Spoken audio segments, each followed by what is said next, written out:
Kwambatirio gwa gikiro gya tauni ya Nakuru nginyagia gikiro kya mucii munene kana city ni undu wacungiriirie gucenjia kwa maundu matiganite. Umwe wa mwari kwambatiria muigana wa marihi ma njoherera maria thirikari irutaga kuri maabitha ayo riria macera mucii-ini uyu munene.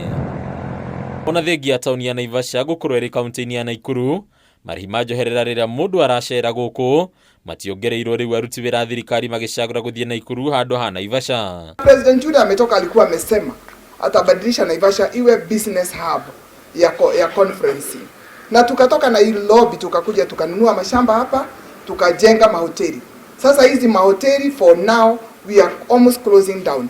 We are performing at 20% because most of the business has been moved to Nakuru by just elevating the per diem for Nakuru higher than Naivasha. In fact, I was looking for SRC chair kwa sababu hiyo ilitokana na yeye. Nilikuwa nataka kumuuliza what advised it, ilitokea wapi? Ikawa sisi tuko Naivasha, which is in Nakuru. Nakuru inapeanwa per diem na Naivasha hakuna. Hindi ya kigomano gatagati ka ene mikawa na ngwataniro ya ujuria nene iganda ya KNCCIA ikinya riri ni rigwetetwo kurehe thi namba ya aria maraikara mikawa-ini ya Naivasha uguo magitara hathara makiria. Turudishie per diem Naivasha juu ya vijana wetu wale wanaajiriwa na hii mahoteli.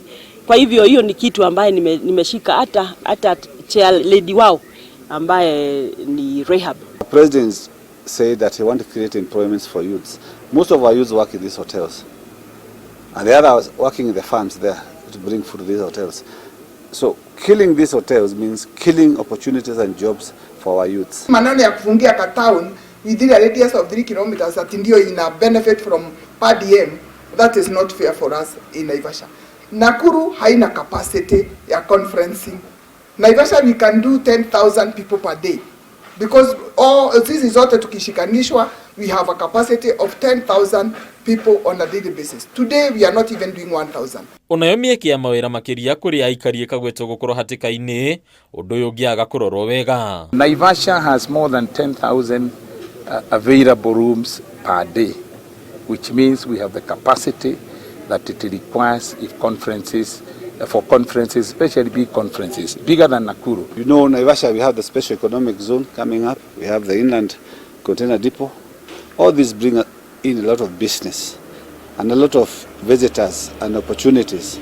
So I don't see any block that can block Naivasha becoming a resort city. Handu-ini ya Kameme TV, retora kwa ni Bataru wa Mwagi.